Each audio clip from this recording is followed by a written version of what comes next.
Welcome to easy English with Nirban. কেমন আছো সবাই?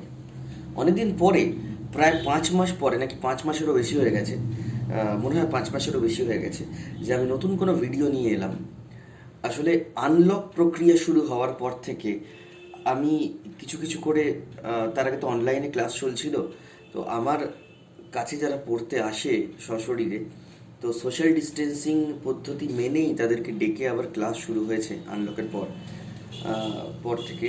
এবার সারা দিনটা অত্যন্ত বিজি হয়ে গিয়েছে আমার, মানে প্রায় 150 থেকে 200 ছেলে মেয়ে, তাদেরকে পড়ানো। আগে হতো কি, লকডাউন যখন, মানে লকডাউনের আগে, এই করোনা পূর্ববর্তী সময়, প্রি করোনা টাইমসে, ধরো আমার একটা ব্যাচে 30 জন ছেলে মেয়ে আছে, একসাথে তারা বসে পড়ছে বড় ঘরে, হলে ঘরে। কিন্তু এখন তো আনলক যখন শুরু হয়েছে এবং আমি আবার যখন পড়ানো স্টার্ট করি, তখন তো সেটা করতে পারলাম না। এতজনকে তো এক জায়গায় জড়ো করার পারমিশন নেই এবং সেটা উচিতও হবে না। তো সেই জন্য আমি ধরো ওই 30 জনের ব্যাচকে 5 জন বা 6 জনে ভেঙে অনেক দূরে দূরে দূরে দূরে 5 ফুট 6 ফুট গ্যাপে গ্যাপে সবাইকে বসিয়ে পড়ানো শুরু করলাম, ভাঙতে শুরু করলাম ব্যাচ। মানে যে ব্যাচটা আমার 2 ঘন্টা পড়ালে আগে হয়ে যেত, সেই ব্যাচটাকেই আমাকে ভেঙে 5 বার পড়াতে হচ্ছে। সকাল থেকে রাত্রি অবধি একই পড়া পড়িয়ে যাচ্ছি, সেই জন্য আর ইউটিউবে ভিডিও দেওয়ার সময় পাইনি। তো সেটার জন্য দুঃখিত সবার কাছে আমি। তো অনেকদিন পর আমি দেখলাম যে না, এরকম করলে চলবে না। সত্যি ইউটিউবেও অনেকে অপেক্ষা করে আছে আমার ভিডিওর জন্য, আমাকে মেসেজ করে তারা হোয়াটসঅ্যাপে, ফেসবুক মেসেঞ্জারে। আহ, তারা আমাকে ফোন করে যে দাদা কেন নতুন ভিডিও পাচ্ছি না, নতুন ভিডিও কেন পাচ্ছি না। কমেন্টে অনেকে বলে যে কেন ভিডিও পাচ্ছি না। তাই আমি বললাম যে না, একটুখানি কষ্ট করেই আবার বানানো যাক। তাই পড়ানোর ফাঁক থেকে কিছুটা সময় বার করে নিলাম। আজকে আমি ডিসকাস করব সেটা হচ্ছে ক্লাস 11-এর ওয়েস্ট বেঙ্গল বোর্ডের টেক্সট বুকে যেটা আছে, ও হেনরির শর্ট স্টোরি জিমি ভ্যালেন্টাইন। সেই জিমি ভ্যালেন্টাইন স্টোরিটাকে আমি 3টে ভাগে ভেঙে দেবো। আমি আজকে ফার্স্ট পার্টটা জিমি ভ্যালেন্টাইনের তোমাদেরকে পড়াবো। তাহলে চলো আর বেশি দেরি না করে শুরু করা যাক আজকের এপিসোড, ও হেনরির জিমি ভ্যালেন্টাইন। প্রথমেই জিমি ভ্যালেন্টাইন গল্পটি শুরু করার আগে লেখক ও হেনরির সম্পর্কে কিছু বলে নেওয়া যাক। ও হেনরি হচ্ছেন একজন বিখ্যাত লেখক। উনি একজন বিখ্যাত আমেরিকান লেখক। শুধু আমেরিকান কেন, উনি একজন বিশ্ববিখ্যাত লেখক। তার আসল নাম হচ্ছে উইলিয়াম সিডনি পোর্টার, আর ও হেনরি হচ্ছে তার ছদ্মনাম। তিনি 1862 খ্রিস্টাব্দে নর্থ ক্যারোলাইনা রাজ্যে জন্মান, ইউনাইটেড স্টেটস অফ আমেরিকার, এবং তিনি মারা যান 1910 সালে নিউ ইয়র্কে। তিনি বলতে গেলে ছোট গল্পের ধারাটাই পাল্টে দিয়েছিলেন। ছোট গল্প যে এত দুর্দান্ত হতে পারে, অল্প কথায়, অল্প পরিসরে, যে এই রকমের দুর্দান্ত স্টোরি লাইনে জন্ম দেওয়া যেতে পারে, সেটা ও হেনরি কিন্তু একদম আমাদের চোখের সামনে সব অসাধারণ কিছু দৃষ্টান্ত রেখে গেছেন। আর ও হেনরি গল্পের একটা বৈশিষ্ট্য হলো, ও হেনরির ছোট গল্পগুলির বৈশিষ্ট্য হলো শেষের টুইস্ট, শেষের মোচড়টা। মানে আমাদের পাঠকদেরকে একটা নির্দিষ্ট ধারায় ভাবতে বাধ্য করে শেষে গিয়ে এমন একটা আউটকাম দিচ্ছেন তিনি। গল্পের শেষে ক্লাইম্যাক্সটা এমন জায়গায় পৌঁছচ্ছে, আমরা অবাক হয়ে যাচ্ছি প্রত্যেকেই। আমরা তো এটা ভাবতেই পারিনি, আমরা তো সম্পূর্ণ উল্টো দিকে চিন্তা করছিলাম, এটা কি হলো। পাঠককে ইমোশনাল করে দেন তিনি শেষে গিয়ে, তার ক্লাইম্যাক্সের ধাক্কায়, তার ক্লাইম্যাক্সের যে টুইস্টটা, যে মোচড়টা কেউ ভাবতেও পারে না। গল্প প্রেডিক্টেবল হলে কি হয়, আগে থেকে যারা আমরা ক্লাইম্যাক্সটা প্রেডিক্ট করে দিই, ও আচ্ছা আচ্ছা, এটা তো লাস্টে ওই হতে চলেছে, তাহলে এক্সাইটমেন্ট কমে যায় অনেক গল্পের। মানে ক্রিস্প গল্প যেগুলো হয়, যেগুলো একদম মুচমুচে গল্প যেগুলো হয়, সেগুলোর লাস্টে টুইস্ট খুবই দরকার। আর ডিসক্রিপটিভ ন্যারেটিভ যেগুলো, সেগুলো টুইস্ট না দিলেও চলে, যে দরকার নেই, সে কথা পরে হবে এখন। তো আজকে আমরা যে ছোট গল্পটা পড়ব ও হেনরির, সেই গল্পটির নাম হচ্ছে জিমি ভ্যালেন্টাইন। তাহলে চলো একদম প্রথম পাতা থেকে গল্পটি পড়তে শুরু করি। A guard came to the prison shoe shop where Jimmy Valentine was assiduously stitching uppers and escorted him to the front office. একজন গার্ড, একজন রক্ষী, সে প্রিজন শু শপে এলো। প্রিজন মানে কি? প্রিজন মানে হচ্ছে জেল, জেলখানা, কারাগার। সেখানের শু শপে, এখানে শু শপ বলতে জুতোর দোকানের কথা বলা হয়নি, এখানে জুতোর কারখানার কথা বলা হয়েছে। সেখানে জিমি ভ্যালেন্টাইন বসে এক মনে একজোড়া জুতো সেলাই করছিল, অ্যাসিডুয়াসলি, একদম এক মনে যত্ন সহকারে। আপার্স অর্থাৎ জুতো সেলাই করছিল। এবারে তোমরা জিজ্ঞেস করবে খামোখা জুতো সেলাই করছিল কেন জেলখানায় বসে? দেখো, জেলখানায় যাদেরকে রাখা হয়, যে ক্রিমিনালসদের রাখা হয়, তাদেরকে এমনি এমনি রাখা হয় না। মানে কারোর একটা কারাদণ্ড হলো, সে বসে বসে সারাদিন জেলে অন্ন ধ্বংস করবে আর ঘুমোবে, এরকমভাবে সিস্টেম কাজ করে না। তাহলে তো ধরো কুঁড়ে লোক আছে যারা যারা কাজকর্ম করতে চায় না, তারা তো দেখবে যে বাহ, এ তো দিব্যি মজা। তাহলে রাস্তা দিয়ে কেউ একটা যাচ্ছিল, তাকে একটা গদাম করে মুখে ঘুষি মেরে দিল, সে উল্টে পড়ে গেল, পুলিশ এসে ধরে নিয়ে গেল, বাহ, আমি জেলে পায়ের ওপর পা তুলে বসে আছি, 3 বেলা খাচ্ছি আর ভুসভুস করে ঘুমোচ্ছি। এরকম হলে তো হয়েই যেত, কুঁড়ে লোকেরা সব জেলে গিয়ে ভিড় করতো। তাই জন্য ওদেরকে কাজ করতে হয়, ওদেরকে সশ্রম কারাদণ্ড বলে একটা কথা আছে, বাংলায় নিশ্চয়ই শুনেছ। মানে তোমাকে কারাগারে রাখা হবে, আবার তোমাকে পরিশ্রমও করতে হবে। বিভিন্ন জেলে হস্তশিল্পের কাজ হয় প্রচুর, যেগুলো পরে বাইরে সেল করা হয়। গভর্নমেন্ট বা জেল কর্তৃপক্ষ সেগুলো মানে কয়েদিদের দিয়ে যেগুলো কাজগুলো করায়, যে জিনিসগুলো তৈরি করায়, সেগুলো বাইরে বিক্রি করে, এবং যে প্রফিটটা হয় সেই টাকাতেই সাধারণত জেলের কয়েদিদের থাকা খাওয়া ইত্যাদি খরচা চলে। নইলে তো সরকার খামোকা নিজেদের গ্যাটের কোটি খরচা করে ওদেরকে কেন খাওয়াতে যাবে? কি দরকার, কি দায় পড়েছে? হ্যাঁ, একটা লোক খুন করে এসছে, ডাকাতি করে এসছে, খুন করে বা ডাকাতি করে যে জেলে এসেছে, তাকে জামাই আদর দিয়ে রেখেছে, তার তো কোনো চিন্তাই থাকছে না, সে পায়ের ওপর পা তুলে দিব্যি আরামে থাকবে, খাবে আর ঘুমোবে। তাই ওদেরকে কাজ করতে হয়। আচ্ছা, তাহলে জিমি ভ্যালেন্টাইন কি করছিল আমরা দেখলাম। জিমি ভ্যালেন্টাইন জুতো সেলাই করছিল। আচ্ছা, আপার্স কোন অংশটা? এই যে সোল মানে জুতোর যে তলার যে শুকতলাটা, তার ওপরের অংশটাকে বলে আপার্স। তো ওই জুতো সেলাই করছিল। আচ্ছা, আর গার্ড এসে কি করলো? Escorted him to the front office. তাকে ফ্রন্ট অফিসে এসকর্ট করে, অর্থাৎ গার্ড দিয়ে নিয়ে গেল। There the warden handed Jimmy his pardon which had been signed that morning by the governor. Warden জিমিকে তার পার্ডনটা হাতে ধরিয়ে দিল, তার ক্ষমাপত্রটা হাতে ধরিয়ে দিল। ওয়ার্ডেন মানে হচ্ছেন জেলের যিনি মূল অফিসার থাকেন, যিনি জেলের প্রধান বা সুপার, সে জিমিকে তার ক্ষমাপত্রটা হাতে ধরিয়ে দিল। Which had been signed that morning by the governor, যেটা সেদিন সকালেই কে সাইন করে দিয়েছে? গভর্নর সাইন করে দিয়েছে। Jimmy took it in a tired kind of way. Jimmy তার ক্ষমাপত্রটা হাতে পাওয়ার জন্য কোনো উত্তেজনা দেখালো না। মানে জেল থেকে ছাড়া পাবে, এটা তো খুশি হওয়ার কথা, কিন্তু জিমি ওটাকে নেওয়ার জন্য কোনো তড়বড় করলো না। জিমি খুব যেন ক্লান্ত, সেরকমভাবে হাত বাড়িয়ে নিল, মানে দেখাচ্ছে আমার কিছু যায় আসে না। আচ্ছা, he had served nearly 10 months of A 4-year sentence. বলছে সে মোটামুটি 10 মাস জেলে ছিল, তার একটা 4-year সেন্টেন্স হয়েছিল, মানে তার ক বছরের জেল হয়েছিল? 4 বছরের জেল হয়েছিল, কিন্তু তার মধ্যে মাত্র 10টা মাস এখন কেটেছে। He had expected to stay only about 3 months at the longest. সে কিন্তু আশা করেছিল তাকে খুব বেশি হলে 3 মাস থাকতে হবে। When a man with as many friends on the outside as Jimmy Valentine had is received in the Star, it is hardly worthwhile to cut his hair. কি বলছে? বলছে জিমি ভ্যালেন্টাইনের যত বন্ধু আছে বাইরে, বন্ধু বলতে এখানে ফালতু ইয়ার দোস্তের কথা হচ্ছে না যে চ জিমি বিড়ি খাই, এরকম না। বন্ধু বলতে ওপর মহলের লোকের কথা বলা হচ্ছে, মানে যত সোর্স আছে Jimmy ভ্যালেন্টাইনের।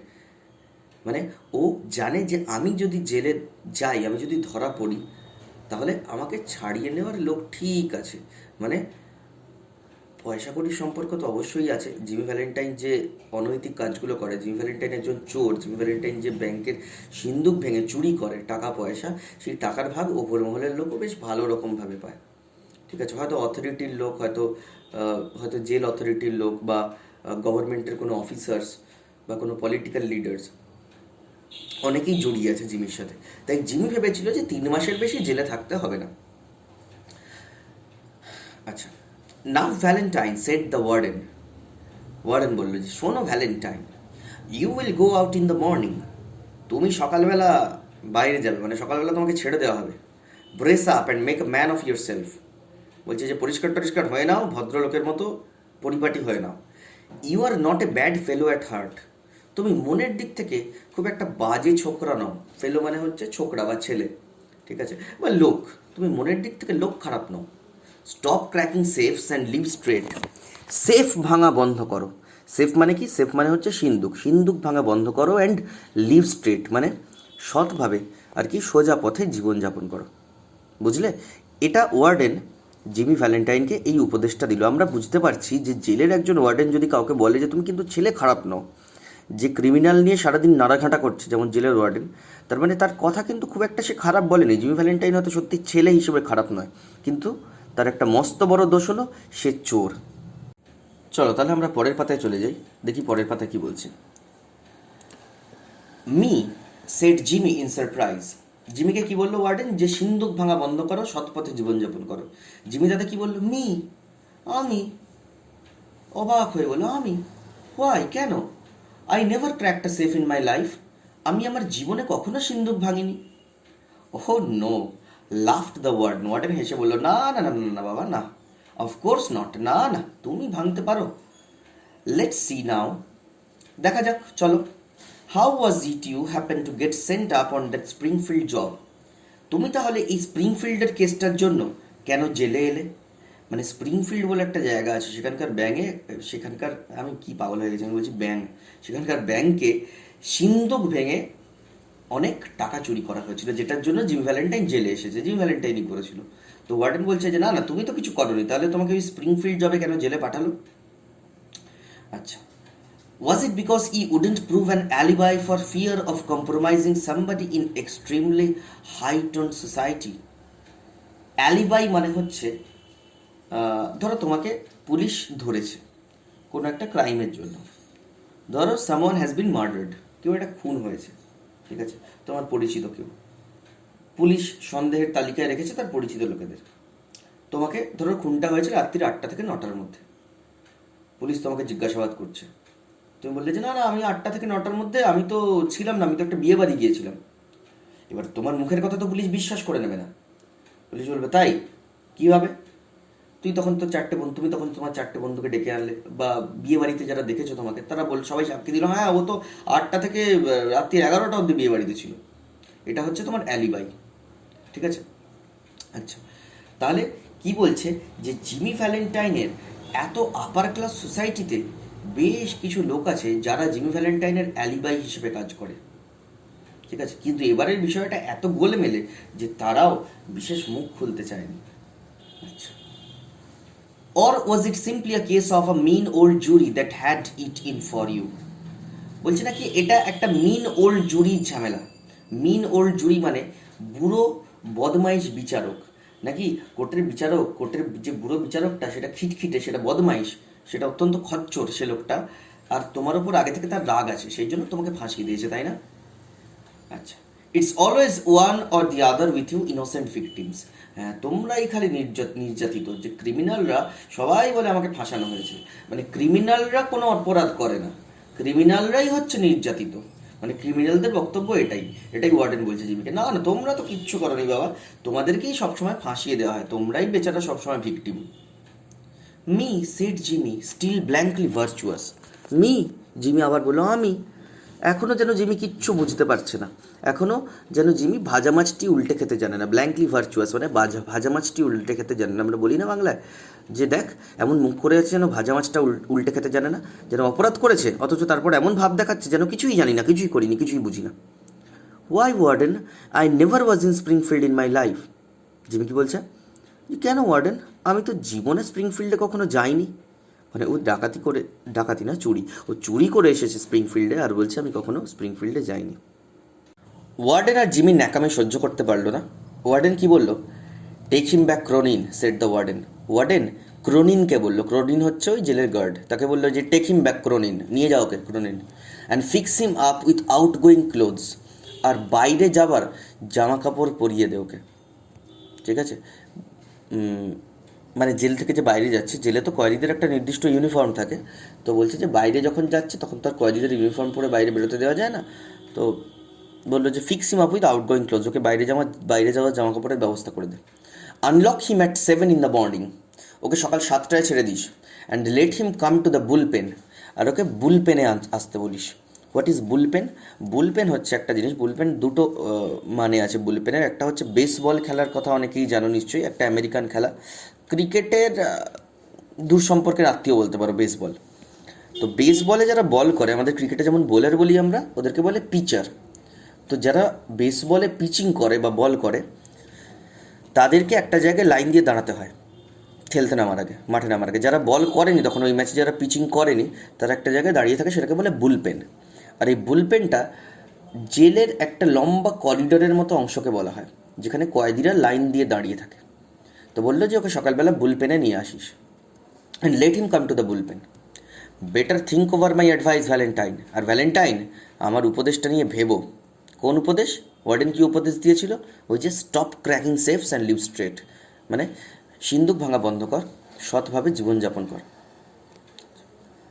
At a 7:15 on the next morning, Jimmy stood in the warden's outer office. At a 7:15 on the next morning, পরের দিন সকালে 7:15 সময়, অর্থাৎ 7:15 সময়, জিমি ওয়ার্ডেনের সামনের অফিসে দাঁড়িয়ে রইল। He had a suit of the villainously fitting ready-made clothes and a pair of stiff squeaky shoes that the state furnishes to its discharged compulsory guests. সে কি পরে আছে? He had on a suit of the villainously fitting ready-made clothes. Villainously fitting মানে খুব বাজেভাবে fit করেছে এমন একটা sweet পরে রইল। ঠিক আছে, মানে জেল থেকে দেখ যা দিয়েছে রেডিমেড কাপড়ে তৈরি হতো। তো জিমি ভ্যালেন্টাইন তো আর শাহরুখ খান নয় যে জেলের লোকেরা ওর মাপ নিয়ে ওর মতো রেমন্ডসের স্যুট বানিয়ে দেবে। তো যেটা আছে রেডিমেড ক্লোথস ওকে দিয়ে দিয়েছে, সেটা বাজেভাবে ফিট করেছে, ঢল ঢল ঢল ঢল করছে। And a pair of stiff squeaky shoes, আর তাকে একজোড়া জুতো দেওয়া হয়েছে, সেটা হচ্ছে স্টিফ, জুতোটা শক্ত, আর স্কুইকি মানে হচ্ছে হাঁটলে ক্যাঁচ কোঁচ করে আওয়াজ হয়। That the state furnishes to its discharge compulsory guest. State মানে রাজ্য এই জিনিসগুলোই বরাদ্দ করে কাদের জন্য? ডিসচার্জ হয়ে যাওয়া মানে জেল থেকে ছাড়া পাওয়া, জেল থেকে যে ছাড়া পাচ্ছে যে কম্পালসারি গেস্টরা, তাদের জন্য। কম্পালসারি গেস্ট মানে কয়েদিরা তো কম্পালসারি গেস্ট সরকারের, কয়েদিরা অপরাধ করে এসেছে এবং ওদেরকে জেলের মধ্যে রাখা হয়েছে, তাদেরকে খাওয়ানো হচ্ছে, তাদেরকে বিশ্রাম করার সময় দেওয়া হচ্ছে, তাই ওদেরকে বলছে কম্পালসারি গেস্টস, মানে বাধ্যতামূলক অতিথি, মানে অতিথি কিন্তু অতিথিকে ছাড়া যাবে না, জেলের মধ্যে রাখতে হবে। তাই জেল থেকে যখন ওরা ছাড়া পায় তখন ওই ঢলঢলে জামা কাপড়, মানে ঢলঢলে দেখ কার ঢলঢলে হচ্ছে কার টাইট হবে, মোট কথা জেলে কিছু রেডিমেড জামা কাপড় থাকে, সেগুলো ওদের দিয়ে দেওয়া হয়, আর জুতো দেওয়া হয়। The clerk handed him a railroad ticket and the $5 bill with which the law expected him to rehabilitate himself into good citizenship and prosperity. Clerk তাকে একটা রেলের টিকিট দিল, আর তাকে একটা $5 বিল দিল, একটা $5 নোট দিল, এবং আইন এক্সপেক্ট করে যে এই জিনিসটা নিয়ে সে রিহ্যাবিলিটেট করে ফেলবে নিজেকে, মানে নিজেকে শুধরে ফেলবে, আবার সমাজে বসবাসের যোগ্য করে তুলবে। ঠিক আছে, এই যে গুড সিটিজেনশিপ হয়ে যাবে একজনও, আর প্রসপ্যারিটি পাবে, জীবনে সমৃদ্ধি পাবে। আচ্ছা, কি দিয়ে? একটা রেল রোড টিকিট আর একটা $5 বিল। The warden gave him a cigar. Warden তাকে একটা সিগার দিল। What is a cigar? Cigar জিনিসটা হচ্ছে চুরুট বলে এটাকে। ঠিক আছে, এটা হচ্ছে সিগারেটের বর্দা, এরকম মোটা আর লম্বা, সিগারেটের থেকে অনেক। ঠিক আছে, আর ইটিটিই যে জিনিসের শেষে যোগ করা থাকে, তার মানে বোঝায় ওটা কোনো বড় জিনিসের ছোট ভার্সন। এই যে সিগারেটের শেষে কি থাকে? ACIGA আর ETTE, সিগারেট মানে হচ্ছে সিগারেট ছোট ভার্সন। আচ্ছা, অ্যান্ড শুক হ্যান্ডস, আর হ্যান্ডশেক করলো। ওয়ার্ডেন ওকে একটা সিগার দিল আর হ্যান্ডশেক করলো।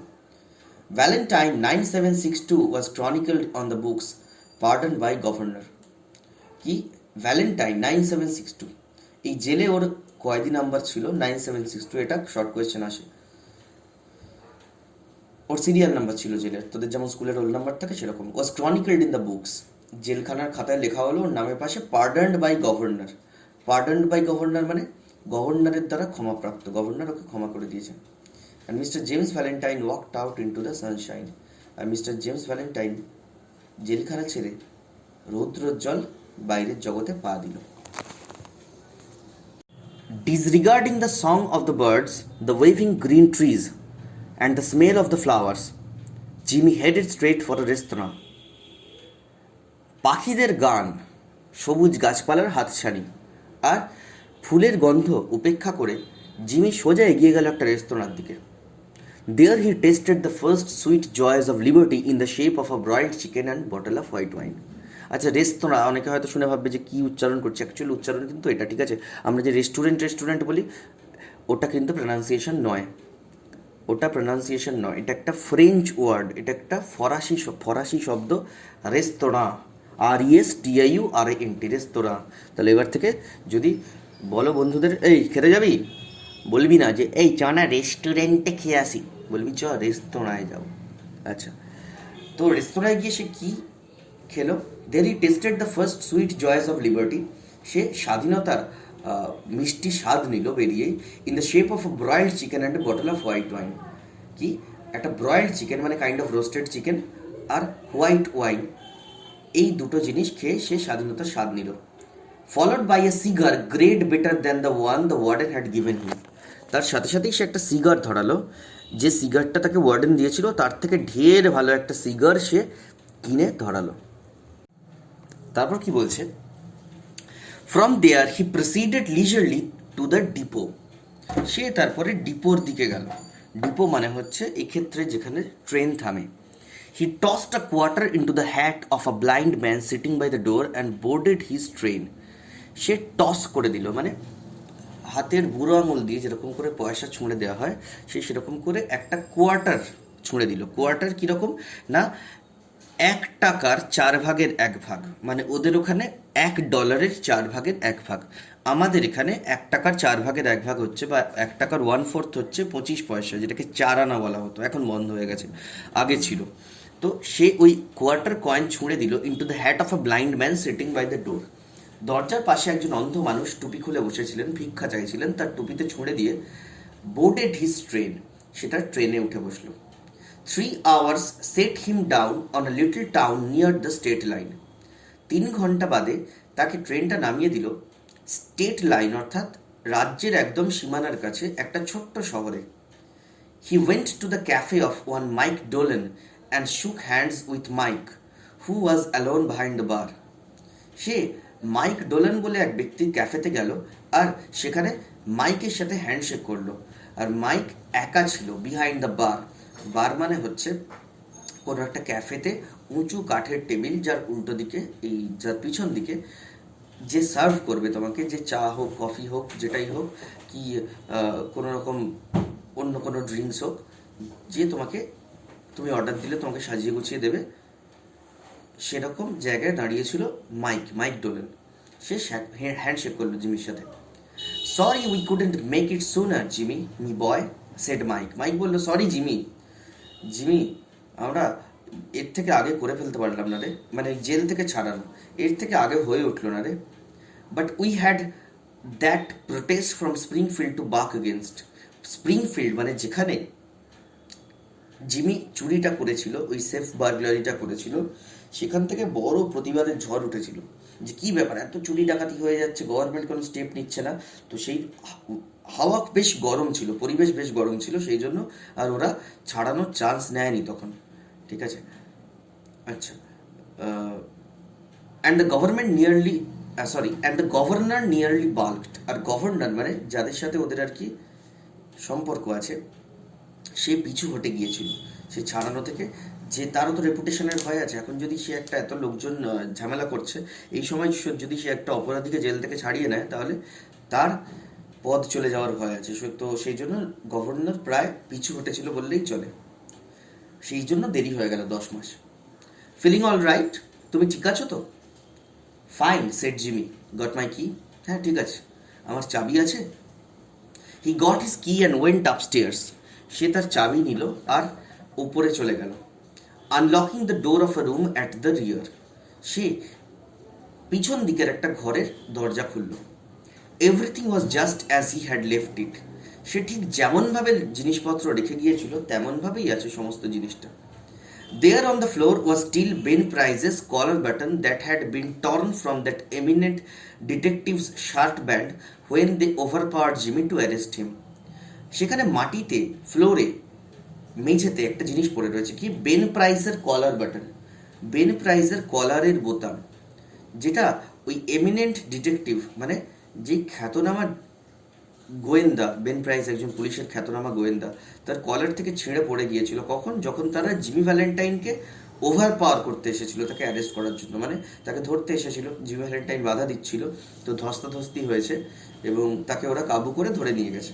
তো সেই ধস্তাধস্তির চোটে তার কলারের বোতামখানা ছিঁড়ে পড়েছিল ফ্লোরে। মেঝেতে, সেটা এখনো ওখানে পড়ে আছে। এই সেন্টেন্সটা বলার দুটো কারণ আছে। লেখক এটাকে কেন লিখেছেন, এই সেন্টেন্সটাকে দুটো জিনিস এখান থেকে আমরা বুঝতে পারলাম। একটা জিনিস বুঝতে পারলাম যে পুলিশ জিমি ভ্যালেন্টাইনকে ধরে নিয়ে গিয়েছিল এখান থেকে, এবং পুলিশের একজন ডিটেকটিভ রয়েছে যার নাম হচ্ছে বেন প্রাইস, যে বেশ নাম করা ডিটেকটিভ, যেই জিমি ভ্যালেন্টাইনের কেসটা হ্যান্ডেল করেছিল।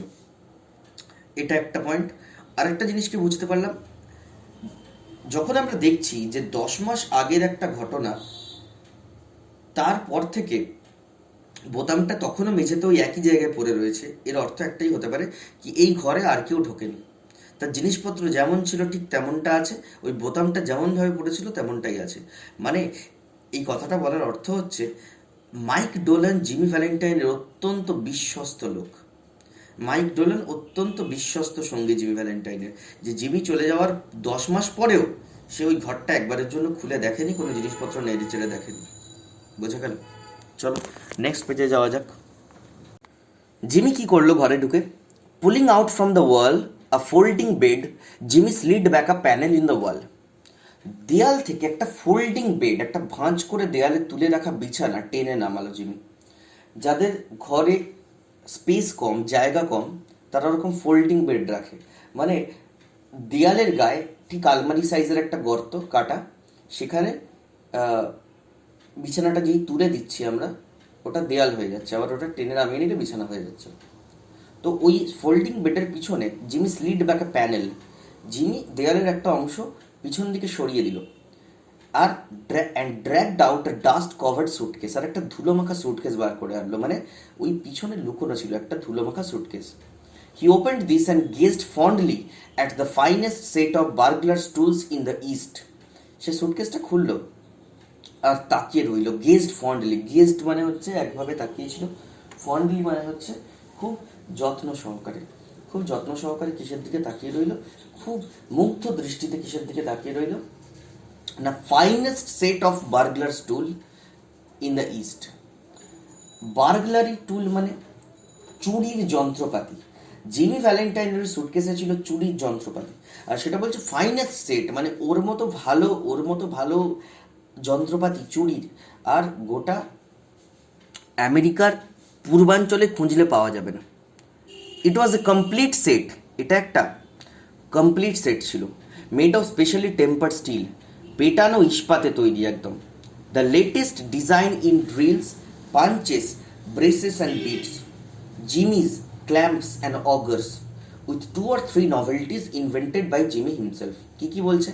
The latest design in drills, drills হচ্ছে ফুটো করার যন্ত্র, পাঞ্চেসও এক ধরনের ফুটো করার যন্ত্র, ব্রেসেস অ্যান্ড বিটস মানে হচ্ছে চার দিয়ে ইস্পাতের পাত খোলার যন্ত্র, জিমিজও হচ্ছে লোহা বেঁকানোর যন্ত্র, ক্ল্যাম্পস হচ্ছে এক ধরনের ক্লিপের মতো যন্ত্র, আর অগার্স হচ্ছে বড় বড় সাঁড়াশি ধরনের যন্ত্র। With 2 or 3 novelties invented by Jimmy himself, এমনকি সেগুলোর মধ্যে কয়েকটা জিমির নিজের ইনভেনশনও ছিল। জিমি 2-3টে যন্ত্র সে নিজেও আবিষ্কার করেছিল। মানে জিমি ভ্যালেন্টাইন আতিপাতি ছিঁচকে চোর নয়, জিমি ভ্যালেন্টাইনের রীতিমতো সায়েন্টিফিক মাইন্ড, রীতিমতো বুদ্ধিমান ছেলেও। আচ্ছা, in which he took pride, এগুলোতে সে খুব গর্ববোধ করতো। Over $900 they had cost him to have made at, এগুলো তৈরি করতে তার প্রায় $900 খরচা হয়েছিল। $900 মানে এখনকার দিনেই আকাশ ছোঁয়া দাম। তো সে তখনকার দিনে, মানে এটা 1862 এর কথা বলছি, মানে 1862 ও হেনরির জন্ম, মানে এটা ধর লেখা হচ্ছে অ্যারাউন্ড 1900-এর শুরুতে। $900 মানে এখনকার দিনেই হচ্ছে 66,000, প্রায় 67,000 ভারতীয় টাকায়। তো তখনকার দিনে তো আরও কত ছিল ভাব, তো এত টাকা লেগেছিল এগুলো তৈরি করাতে, মানে বুঝতেই পারছিস কীরকম জিনিস। আচ্ছা, they have cost him to be made at a place where they make such things for the profession. কোথায়ও তৈরি করেছিল এটা? আ প্লেস, এমন একটা জায়গা যেখানে এই প্রফেশনের জন্য জিনিস তৈরি হয়, মানে চুরির জন্য যন্ত্রপাতি তৈরি হয়। তার মানে ভাব এইসব জিনিসও আছে, যে আমরা যেরকম ফোনের দোকানে ফোন কিনতে যাই, আমরা দেখি 48 মেগাপিক্সেল ক্যামেরা না 64 মেগাপিক্সেল ক্যামেরা, 6 GB র্যাম না 8 GB র্যাম, পাবজি চলবে কি চলবে না, সেলফি কীরকম উঠবে, সেরকম এই ধরনের জিনিসেরও তৈরি হয়। মানে চুরির জন্য যে জিনিস প্রয়োজন এগুলোও তৈরি হয়, সেরকমও জায়গা আছে। আচ্ছা চলো তাহলে দেখি তারপর কি বলছে। In half an hour, Jimmy went downstairs and through the cafe. আধ ঘন্টা বাদে জিমি নিচে নেমে এলো ওপরের ঘর থেকে আর ওই ক্যাফেতে গেল। He was now dressed in tasteful and well fitting clothes. এখন সে বেশ টেস্টফুল মানে শৌখিন আর ওয়েল ফিটিং ক্লোথস মানে বেশ ভালো করে ফিট করেছে এমন জামা কাপড় পরেছিল। And carried his dusted and cleaned suitcase in his hand. আর তার হাতে একদম ঝাড়া ধুলো ঝাড়া সাফ সুতরো করা suitcase. Got anything on asked Mike Dolan genially. Mike Dolan জিজ্ঞেস করলো খুব বন্ধুত্বপূর্ণভাবে, গট এনিথিং অন মানে আর কিছু আছে নাকি জিমি, কিছু মাথায় টাথায় আছে, মানে নতুন কোনো চুরির ধান্দা আছে কিনা ওর। Me said Jimmy in a puzzled tone. Jimmy অবাক হয়ে বলল, আমি? আই ডোন্ট আন্ডারস্ট্যান্ড, আমি তো ঠিক বুঝলাম না।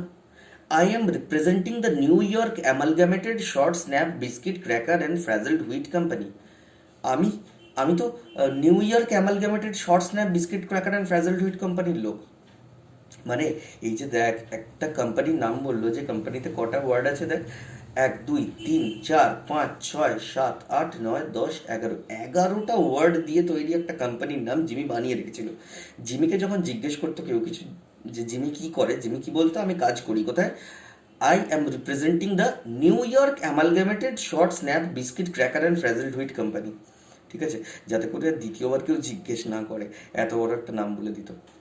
আচ্ছা, তাহলে মাইক ডোলেন যখন জিমিকে জিজ্ঞেস করলো ওর কিছু প্ল্যান আছে কিনা, ওর কোনো চুরির কথা ভাবছে কিনা, ও বললো যে না, আমি তো অমুক কোম্পানির হয়ে কাজ করি। This statement delighted Mike to such an extent that Jimmy had to take a seltzer and milk on the spot. এই কথাটা শুনে মাইক ডোলান এতটা খুশি হয়ে গেল যে সাথে সাথে সে জিমিকে সেলজার অ্যান্ড মিল্ক মানে উথলে ওঠা গরম দুধ বা কাইন্ড অফ মিল্ক শেক ওখানে বানিয়ে তাকে খেতে দিল। ঠিক আছে, কেন এত খুশি হলো বেন প্রাইস, এত খুশি হয়ে গেল কেন, সরি বেন প্রাইস বলছি, মাইক ডোলান কেন এত খুশি হলো? মাইক ডোলান এত খুশি হলো কারণ মাইক ডোলান তার বিশ্বস্ত সঙ্গী হওয়া সত্ত্বেও জিমির মুখ দিয়ে কিন্তু একবারও চুরির কোনো প্রসঙ্গ এলো না। মানে জিমি এতটাই প্রফেশনাল ছিল, এই জন্যই জিমি ভ্যালেন্টাইনকে ধরা যায় না, বা ধরা গেলেও প্রমাণ করা যায় না তার বিরুদ্ধে কোনো চুরির অভিযোগ। যে এটা একটা বড় রিজন যে জিমি কোনোদিনও তার পরিচিত সঙ্গী সাথী, বিশ্বস্ত সঙ্গী সাথীদের কাছেও নিজের মুখে স্বীকার করে না যে ও চুরি করে। ও বলে যে আমি অমুক কোম্পানির হয়ে কাজ করছি। এই স্টেটমেন্টটা মাইক ডোলানকে এত খুশি করলো যে মাইক ডোলান সাথে সাথে তাকে শেলজার অ্যান্ড মিল্ক খাইয়ে দিল।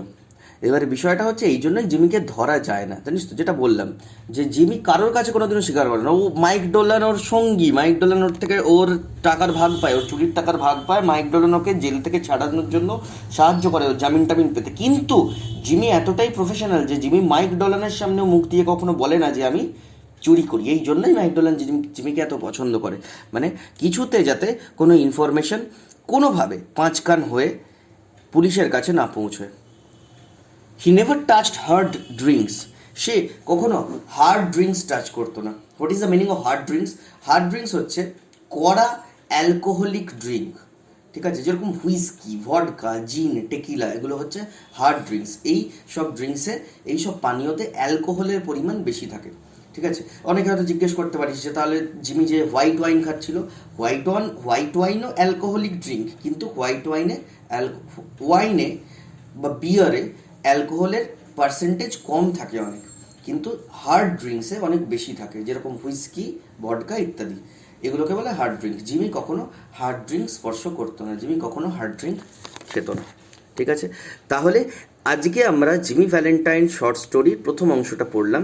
আমি আবার আগামীকাল দ্বিতীয় অংশটা এবং আগামী পরশু তৃতীয় অংশটা আপলোড করব। তোমরা অবশ্যই ভিডিওটা শোনো, কোথাও কিছু অসুবিধা হলে বারবার পজ করে শোনো, এবং যেটা আমি বলতাম একদিন বাদে ফিরে এসে আমি আবার সেই কথাই বলছি, একটা খাতা আর একটা পেন নিয়ে বসে শুনো। ঠিক আছে, যে যে ইম্পর্টেন্ট পয়েন্টগুলো মনে হবে সেগুলো খাতায় নোট ডাউন করো, আর তোমরা নিজেরা স্টোরিটা একবার পুরোটা রিড করো। আমি যে ভিডিওটা দিলাম এটা দেখে এবং শুনে তারপরে নিজেরাও একবার পড়ো, নইলে কিন্তু পারবে না। শুধুমাত্র অন্যের ভরসায় থাকলে কোনোদিনও নিজের পড়ার অভ্যেস তৈরি হবে না। তাহলে আমি আজকে এখানেই ক্লাস শেষ করছি, আগামীকাল আবার পার্ট 2টা দেবো জিমি ভ্যালেন্টাইনের। ঠিক আছে, তাহলে আজকের মতো আসি। লাইক করো, কমেন্ট করো, সাবস্ক্রাইব করো চ্যানেলটা পরবর্তীকালে ভিডিও পেতে গেলে, এবং বন্ধুদের সাথে শেয়ার করো অবশ্যই। চলো, টাটা। আর হ্যাঁ হ্যাঁ হ্যাঁ, আর হ্যাপি নিউ ইয়ার বলতে ভুলে গেছিলাম ভিডিও শুরুতে, এখন বলে দিলাম। ঠিক আছে, সবাই ভালো থেকো।